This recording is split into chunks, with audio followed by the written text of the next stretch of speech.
Rendez-vous Chata Baba. Bien-aimé, il y a les révélations qui ont le pouvoir de changer radicalement toute une vie. Dieu te doit, à cause de l'alliance qu'il a tissée avec Abraham, ton père. Bien-aimé frère, dans cette courte vidéo du révérend Ralouafo, il va te transmettre une révélation qui va changer radicalement ta vie. Elle a déjà changé la vie d'une multitude de personnes. Ce soir, c'est ton tour. Écoute attentivement cette vidéo et tu me donneras le commentaire. Dieu nous doit, pas dit Dieu nous doit, j'ai bien dit doit, devoir. À cause de l'alliance, Dieu doit aux enfants d'Abraham. Donc Dieu ne nous bénit pas parce qu'il veut nous bénir. Il s'est obligé à nous bénir, par l'alliance. Donc le pacte qu'il lie avec notre Père l'oblige à nous faire du bien. Et c'est pourquoi la femme qui était courbée pendant 18 ans, le jour du sabbat, alors que la loi interdisait de pouvoir faire du bien, Jésus a volé la loi pour guérir la femme parce que l'alliance parle plus fort que la loi. La loi n'a pas de pouvoir sur l'alliance. L'alliance est au-dessus de la loi. C'est vrai, c'est vrai. Il dit, mais cette femme était une femme d'Abraham que Satan tenait captif. Ne devais-je pas prier pour elle à cause de la loi? Pour qu'est-ce qu'il était en train de dire? La loi a été donnée aux hommes à cause de la promesse faite à Abraham. Donc la loi n'est pas maîtresse de la promesse. La promesse est maîtresse de la loi. Donc la loi n'a pas de pouvoir sur l'alliance.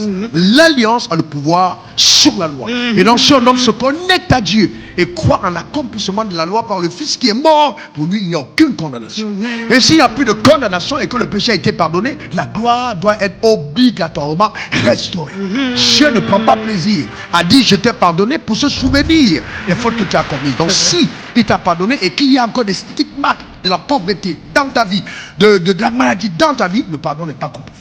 Donc Dieu a obligation de doter tout ce qui est rattaché à toi pour donner à ta vie la splendeur qu'elle mérite. Waouh, waouh, waouh, waouh. Quelle révélation, quelle révélation. C'est très vrai ce que le révérend a dit. La Bible dit, lorsque Adam a péché, Dieu l'a chassé du jardin.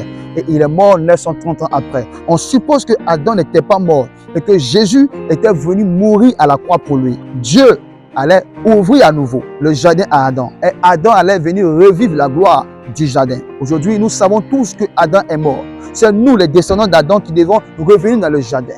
Malheureusement, Adam est mort et le jardin n'existe plus. Mais la bonne nouvelle est que le jardin a été transformé aujourd'hui. Et ce jardin-là, c'est l'argent, le money.